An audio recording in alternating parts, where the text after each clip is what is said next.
क्या आप जानते हैं कि दुनिया में ऐसा कौन सा मुल्क है जहां 24 घंटे का रोजा होता है? और हला में रोजा रखने वाला शख्स कौन था? और ये कि रोजा रखने से आपके जिस्म पर ऐसी क्या हैरत अंगेज तब्दीलियां आती हैं कि आप दंग रह जाएंगे। और आज मैं आपके सामने रमजान से रिलेटेड 7 ऐसे पॉइंट रखूंगी और 7वें वाला तो आपकी जिंदगी चेंज कर सकता है और नंबर 5 वाला पॉइंट आपकी सहरी और अफ्तारी में बहुत काम आने वाला है। अस्सलामुअलैकुम। जैसे कि रहमतों और बरकतों वाले खूबसूरत महीने का आगाज हो चुका है, वो महीना जिसका हर लम्हा बरकतों, रहमतों और मगफरत से भरपूर है। रमजान सिर्फ इबादत और रोजे रखने का नाम नहीं बल्कि ये एक मुकम्मल रूहानी और जिस्मानी तब्दीली का मौका भी है। अगर बात करें रोजे की इब्तिदा की तो ये हजरत आदम अलैहिस्सलाम के जमाने से हो गई थी। बकरा की आयत 183 में अल्लाह ताला का इरशाद है, ए ईमान वालो, तुम पर रोजे फर्ज किए गए हैं जैसे तुमसे पहले लोगों पर फर्ज किए गए थे। अलबत्ता पिछली उम्मतों के रोजों की तादाद, रोजों के औकात और ये किन अयाम में रखे जाएंगे, इनमें फर्क था। रमजानुल मुबारक के रोजे दीगर उम्मतों पर फर्ज नहीं थे और इस उम्मत पर रमजानुल मुबारक के रोजों की फर्जियत हिजरत के 1.5 साल बाद 10 शुबान सन 2 हिजरी को मदीना मुनव्वरा में हुई। इसी महीने में कुरान पाक का नजूल शुरू हुआ और इसी महीने को अल्लाह ताला ने अहले ईमान के लिए माह सयाम करार दिया और इसी दौरान जंगे बदर पेश आई जो इस्लाम की पहली बड़ी जंग थी। हैरत की बात यह है कि इस जंग में मुसलमानों की तादाद कम यानी 313 और हथियारों में भी कमजोर, जबकि कुरैश के लश्कर में 1000 अफराद थे। मुसलमान रोजे की हालत में थे और फिर भी अल्लाह की मदद से जंग में फतह हासिल की। ये वाकया इस बात को जाहिर करता है कि रमजान सिर्फ भूख और प्यास का महीना नहीं बल्कि रूहानी ताकत और कुर्बानी और सब्र का दर्स देता है। और अब चलते हैं पॉइंट नंबर 2 पर। जमीन पर सूरज के तलुओ गरूब के मुख्तलिफ औकात की वजह से मुख्तलिफ ममालिक में रोजों का दौरानिया भी मुख्तलिफ होता है। आपको जानकर हैरानगी होगी कि कुछ ऐसी जगह है जहाँ 24 घंटे दिन रहता है, तो क्या वो 24 घंटे रोजा रखते हैं? तो इसका जवाब है नहीं। लॉपलैंड में, फिनलैंड और स्वीडन में मौसम गर्मा के दौरान सूरज गरूब नहीं होता या थोड़ा सा गरूब होता नजर आता है। शमाली फिनलैंड के एक खानदान में जहां सूरज सिर्फ 55 मिनट के लिए गरूब होता है, रमजानुल मुबारक के दौरान अपना तजर्बा बयान करते हुए कहा कि वहां रोजे का आगाज 1:35 में होता है। रोजा शाम 12:48 पर खत्म होता है, लिहाजा वहाँ रोजा कमोपेश 23 घंटे का बन जाता है। ऐसे मकामात पर जहाँ सूरज गरूब नहीं होता या फिर रात ही रहती है, मुसलमानों को रोजे और नमाज के औकात के तयन में मुश्किलात पेश आती है। इस्लामी फुका के मुताबिक लिहाजा ऐसे ममालिक और वहाँ के मुसलमान करीबी इलाकों या मक्का मुकरमा के औकात की पैरवी करते हुए अपने रोजे और नमाज की अदायगी करते रहे। मगर उस वक्त क्या होता है जब कोई मुसलमान खला में रोजे रख रहा हो? मलेशिया के खलाबाज डॉक्टर शेख मुजफ्फर शकूर ने 2007 में इंटरनेशनल स्पेस स्टेशन पर कयाम के दौरान रमजानुल मुबारक के रोजे रखे। इंटरनेशनल स्पेस स्टेशन पर दिन और रात का कोई मखसूस निजाम नहीं होता क्योंकि वहाँ रोजाना 16 मरतबा सूरज तलू और गरूब होता है। इसलिए फतवा कौंसिल ने शेख मुजफ्फर शकूर को मशवरा दिया कि वो जमीन पर मौजूद किसी मखसूस मकाम के वक्त की पैरवी करके इबादत इंजाम दें।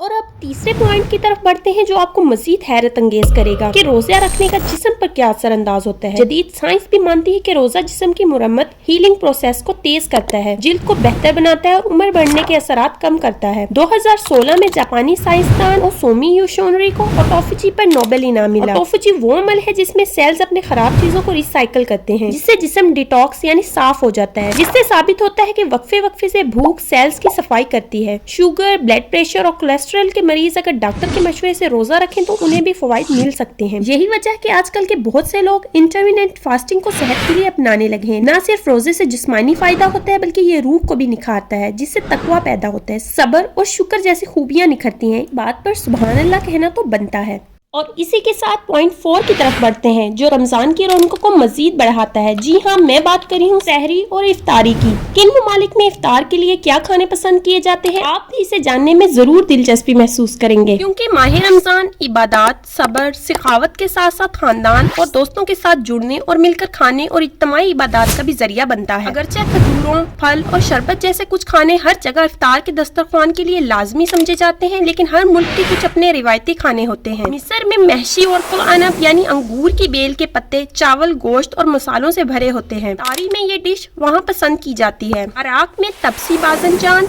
जिसका तर्जुमा बैंगन का थाल होता है, ये डिश घरानों में इफ्तार के मौके पर पेश की जाती है। फलस्तीनियों का इफ्तार मेन्यू इस वक्त मुकम्मल होता है जब दस्तरख्वान पर मकलूबा होता है, में चावल और मुर्गी को मिलाकर खाया जाता है। सऊदी अरब का समोसा, जी हाँ, ये पाको हिंद का समोसा ही है जो मामूली तब्दीली के साथ सऊदी अरब और दीगर मुल्कों में समोसा के नाम से पुकारा जाता है। माह माह रमजान में तुर्की के तमाम घरों के दस्तरखानों की जीनत एक मीठा है जिसे गुलाब कहा जाता है। ये एक तरह की एक पेस्ट्री है जिसे दूध, अनार, अखरोट और बलाई और गुलकंद से तैयार किया जाता है। इंडोनेशिया का पकवान कोलाक फलों से बनी एक लजीज डिश है जिसे मीठे के तौर पर इफ्तार में खाया जाता है। अगर से बैगोनी पूरा साल खाई जाती है, लेकिन बांग्लादेश में रमजान बैगोनी के बगैर अधूरा है। बैगोनी को बैंगन के पकौड़े कहना ज्यादा बेहतर होगा, लेकिन बांग्लादेश में बैगोनी को चावल के साथ मिलाकर खाया जाता है। मुझे माफ कीजिएगा अगर मेरी प्रोनाउंसिएशन डिशेस के नामों के हवाले से सही नहीं है। और अब चलते हैं ऐसे ममालिक की तरफ जहां इफ्तारी पकोड़ों, समोसों, फ्रूट चाट और चना चाट, दही भल्लों और रूह अफ़ज़ा और स्कंजवी के बगैर अधूरी है। हाँ, आप सही सोच रहे हैं, मैं बात कर रही हूँ पाकिस्तान और इंडिया की इफ्तारी की। अगरचे दूसरे मुल्कों की भी इफ्तारी सिर्फ एक डिश तक महदूद नहीं होगी, इसके अलावा भी कई और डिशें होंगी।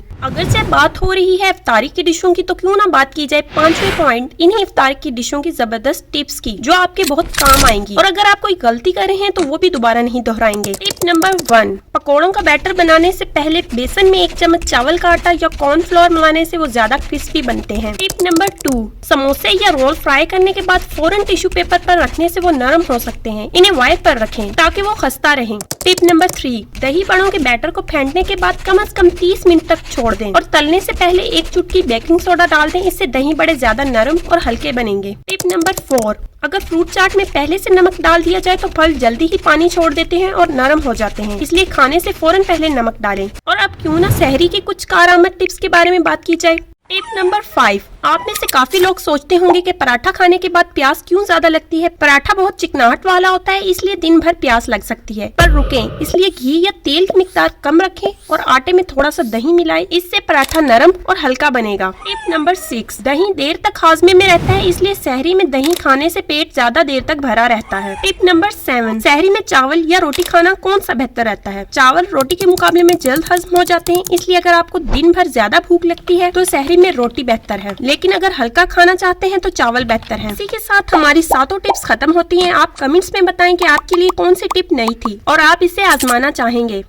और इसी के साथ अपने 6ठे पॉइंट की तरफ बढ़ते हैं। अगरचे सहरी और अफ्तारी रमजान की रौनकों को मजीद बढ़ाती है, लेकिन आपको लगता नहीं कि आप अब भी कुछ चीजों को छोड़ रहे हैं, तो चले मैं आपकी कंफ्यूजन दूर करती हूँ। अगर आप एक जबरदस्त अफ्तारी बनाते हैं, आपको नहीं लगता आपका टेबल रमजान डेकोरेशन के बिना अधूरा है, तो चले मैं आपको कुछ सिंपल और खूबसूरत डेकोरेशन के आइडियाज बताती हूँ। अगर आप बाजार से नहीं खरीदना चाहते तो आप कागज या कार्ड से चांद सितारे वाले खूबसूरत लैंप DIY कर सकते हैं। इन्हें दीवारों या टेबल पर सजाएं। रमजान कैलेंडर बनाएं जिसमें रोजाना के हिसाब से कुरानी आयात और दुआएं लिखें। रमजान मुबारक या रमजान करीम के बैनर्स बनाएं जो घर के दरवाजों और लिविंग रूम में लगाए जा सकते हैं। ऐसी थीम लाइट्स लगाएं जो अफ्तारी के वक्त खूबसूरत माहौल पैदा करें। घर में इबादत की खूबसूरत सी जगह बनाएं जहां जाए नमाज, तस्बीह और कुरान रखें। दीवार पर कोई खूबसूरत सूरत की कैलीग्राफी बनाकर लगाएं जो आपको बार बार अज़कार की याद दिलाएं। चमकती हुई फेरी लाइट्स और चांदनुमा लाइट्स लगाएं जो आपके घर को मजीद खूबसूरत बना दे। और अब चलते हैं अपने 7वें और आखिरी मोस्ट इम्पोर्टेंट पॉइंट की तरफ, जिसके बिना आपका रमजान अधूरा, बल्कि ये कहना दुरुस्त होगा कि असल रमजान का हक ही तब अदा होगा, क्योंकि माह रमजान अल्लाह के हजूर इबादत व मनाजात और रहमत और मगफिरत का महीना है। ये माह मुबारक रहमत, मगफिरत और जहन्नुम से निजात का जरिया है, इसलिए इस महीने में कसरत से नेक अमाल करें। रब के हजूर तौबा, इस्तगफार और दुआ का एहतमाम करना चाहिए। ये कुछ तस्बीहात हैं, ये भी आप कर सकते हैं। इस मुकद्दस महीने में सबसे अहम इबादत रोजा है। नबी अकरम सल्लल्लाहु अलैहि वसल्लम का इरशाद गिरामी है, इंसान जो भी नेक अमल करता है इसका अजर इसे 10 गुना से 700 गुना तक मिलता है। लेकिन अल्लाह अज़्ज़ व जल रोजे के बारे में फरमाते हैं कि ये अमल चूंकि खालिस मेरे लिए है, इसलिए मैं ही इसकी जज़ा दूंगा। रमजान का दूसरा सबसे बड़ा बाइसे अजर अमल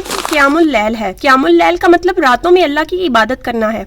सल्लल्लाहु अलैहि वसल्लम ने फरमाया, जिसने रमजान की रातों में ईमान की हालत में सवाब की नियत से कयाम किया तो उसके पिछले गुनाह मुआफ कर दिए जाएंगे। रमजान का तीसरा सबसे बड़ा अमल सदका और खैरात करना है। इब्ने अब्बास फरमाते हैं कि नबी करीम सल्लल्लाहु अलैहि वसल्लम भलाई के कामों में सबसे ज्यादा सखावत करने वाले थे। आपकी सबसे ज्यादा सखावत रमजान के महीने में होती थी। इससे मालूम होता है कि रमजानुल मुबारक में आम दिनों के मुकाबले में सदका और खैरात का ज्यादा इस्तेमाल करना चाहिए। अल्लाह ताला की रजा के लिए फुकरा और मसाकीन, यतीम और बेवा और माशरे के माजूर और बेसहारा अफराद की जरूरियात पर खर्चा करना चाहिए और उनकी खबरगिरी भी करनी चाहिए। भूखों को खाना खिलाना, बीमारों का इलाज करवाना, यतीमों और बेवाओं की सरपरस्ती करना, माजूरों का सहारा बनना, मकरूजों को कर्ज के बोझ से निजात दिलाना और इस तरह के दीगर जरूरतमंद अफराद के साथ ताउन और हमदर्दी करना चाहिए। तो इसी के साथ मैं इस वीडियो का एंड करती हूँ। अगर आपको ये वीडियो पसंद आई है तो इसे लाइक करना और मेरे चैनल को सब्सक्राइब करना और अपने किसी प्यारे के साथ शेयर करना मत भूलिएगा। और रमजान के आखिरी दिनों में लैलतुल कदर की तलाश जरूर करें। शायद आपकी एक दुआ आपकी और मेरी मेरी किस्मत बदल दे।